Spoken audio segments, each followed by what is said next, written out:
சிறகடிக்க ஆசை பிரமு மீனா வந்து ரொம்பவே டென்ஷனாக அவங்களுடைய அத்தைக்கிட்ட அத்தை உங்களுக்கு வேறு வேலை இல்லையா, என்னோட வேலையை எப்படியாச்சும் கெடுக்கணும் தான் நீங்கள் நினைப்பீங்களான்றாங்க.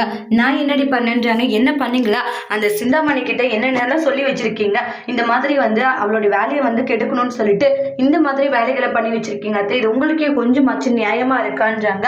ஆனால் நீங்கள் என்னடனா இப்படி பண்ணிக்கிட்டு இருக்கீங்கன்னு வாங்க. அப்புறம் முத்து வராங்க. மீனா என்னாச்சு மீனா, இது மாதிரி தான் அத்தை பண்ணிக்கிட்டு இருக்காங்கன்னு. இங்கே பாருங்கம்மா, நாங்கள் உங்களுடைய விஷயத்துல எதையாச்சும் தலையிடுறோமா, இல்லை இல்லை அப்படி இருக்கும்போது நீங்கள் மட்டும் எதுக்காக எங்களுடைய விஷயத்தில் இது மாதிரி தலையிட்டுருக்கிறீங்கன்றாங்க. இது மாதிரி தயவு செஞ்சு எங்களுடைய விஷயத்துல எல்லாம் தலையிடாதீங்க, நாங்களும் போனால் போட்டோன்னு பார்க்குறோம், ஆனால் நீங்கள் ரொம்ப தான் போயிட்டு இருக்கிறீங்க அப்படின்ட்டு எல்லாம் சொல்லிட்டு கோவப்பட்டுக்கிட்டு இருக்காங்க.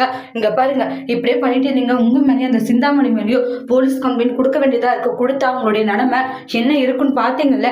டேய் என்னடா மிரட்டிக்கிட்டு இருக்கியான்றாங்க. நான் என்ன பண்ணேன்னு சொல்லிட்டு இப்படி பண்ணிக்கிட்டு இருக்கேன், நீங்கள் ரொம்ப நல்லவங்க மாதிரி நடிக்க வேண்டாமா, இதுவே ஃபர்ஸ்ட் அண்ட் லாஸ்ட்டாக இருக்கணும். மறுபடியும் நீங்கள் இது மாதிரி வேலை பண்ணுறதா தெரிஞ்சிச்சு கண்டிப்பாக அந்த சிந்தாமணி உங்களையும் நான் சரியான தண்டனையை கொடுப்போம் உங்களுக்குன்ட்டு முத்து மீனாவும் சொல்லிட்டு போயிட்டாங்க. அதனால விஜயம் இருந்துட்டு என்னன்னு இப்படி சொல்லிட்டு போறான், ஒருவேளை சொன்ன மாதிரி செஞ்சிருவானோ அப்படின்ற மாதிரி விஜய் ஒரு பக்கம் ரொம்பவே பயந்து போயிருக்காங்க. அதோட இந்த ப்ரமோவை முடிச்சிருக்காங்க. தேங்க்யூ.